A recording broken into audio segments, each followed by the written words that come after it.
दोनों ओर बड़ी संख्या में आम और खास इस राष्ट्रीय समारोह का हिस्सा बनने के लिए मौजूद हैं और उधर राष्ट्रपति भवन से देश की सशस्त्र सेनाओं की सर्वोच्च कमांडर भारत की राष्ट्रपति श्रीमती द्रौपदी मुर्मू गणतंत्र मंडप से होते हुए राष्ट्रपति भवन के भव्य प्रांगण की ओर प्रस्थान कर रही हैं। राष्ट्रपति महोदया के साथ हैं इस साल के गणतंत्र दिवस समारोह के हमारे खास मेहमान, हमारे विशिष्ट अतिथि, यूरोपीय परिषद के अध्यक्ष श्री एंटोनियो कोस्टा और यूरोपीय आयोग की अध्यक्ष उर्जुला फॉन डेन लॉयन। राष्ट्रपति महोदया के सेरेमोनियल प्रोसेशन में उनके दाहिनी ओर हमारे विशिष्ट अतिथि के ठीक पीछे सधे कदमों से आगे बढ़ रहे हैं राष्ट्रपति के सैन्य सचिव मेजर जनरल वुडे परीदा और उनके बाईं ओर हैं राष्ट्रपति के उप सैन्य सचिव ग्रुप कैप्टन अर्पित काला। इस सेरेमोनियल प्रोसेशन को एस्कॉर्ट कर रहे हैं राष्ट्रपति महोदया के एडीसी मेजर ऋषभ सिंह सांब्याल और उनके बाईं ओर हैं एडीसी मेजर सिद्धार्थ शर्मा। सलामी मंच पर पहुंचने पर प्रेसिडेंट बॉडीगार्ड द्वारा नेशनल सैल्यूट माननीय राष्ट्रपति महोदया को प्रदान किया जाएगा।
राष्ट्रपति भवन के भव्य प्रांगण में प्रेसिडेंट बॉडीगार्ड लाइंड अप हैं और अब आगमन हो रहा है ऐतिहासिक बग्घी का, जिस पर देश की राष्ट्रपति माननीय श्रीमती द्रौपदी मुर्मू, हमारे इस वर्ष के गणतंत्र दिवस के विशिष्ट अतिथि यूरोपीय परिषद के अध्यक्ष श्री एंटोनियो कोस्टा और यूरोपीय आयोग की अध्यक्ष उर्जुला फॉन डेन लॉयन के साथ समारोह पूर्वक कर्तव्य पथ की ओर प्रस्थान करेंगे।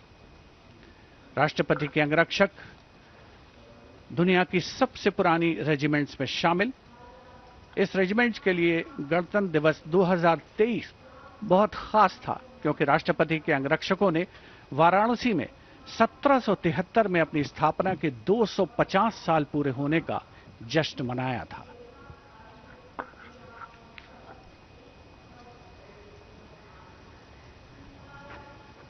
The President's bodyguard, which will escort the Supreme Commander, the President of India, to the saluting basin.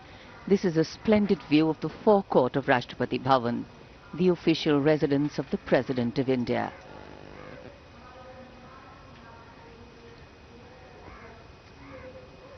The President's bodyguard getting ready to take their positions.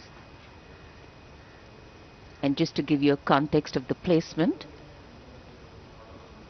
riding to the right of the President's buggy is the Commandant of the President's bodyguard, Colonel Amit Perwal, VSM, and he's leading this elite body of mounted warriors astride his charger, Meghdoot.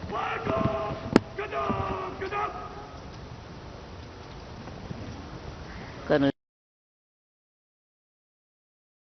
President's buggy will be riding the second in command, Lieutenant Colonel Angad Singh Thien, astride Arya.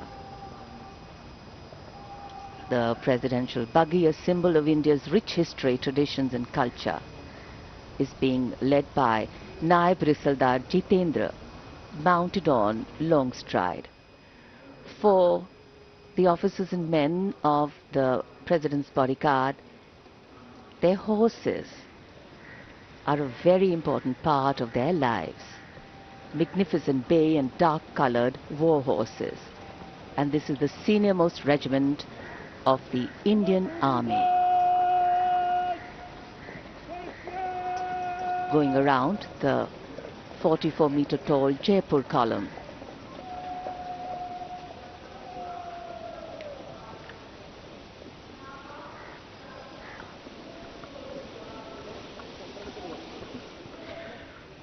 माननीय राष्ट्रपति जी का काफिला सलामी मंच की ओर और यहाँ सलामी मंच कर्तव्य पथ पर आगमन दुनिया के सबसे बड़े लोकतंत्र के प्रधानमंत्री श्री नरेंद्र मोदी का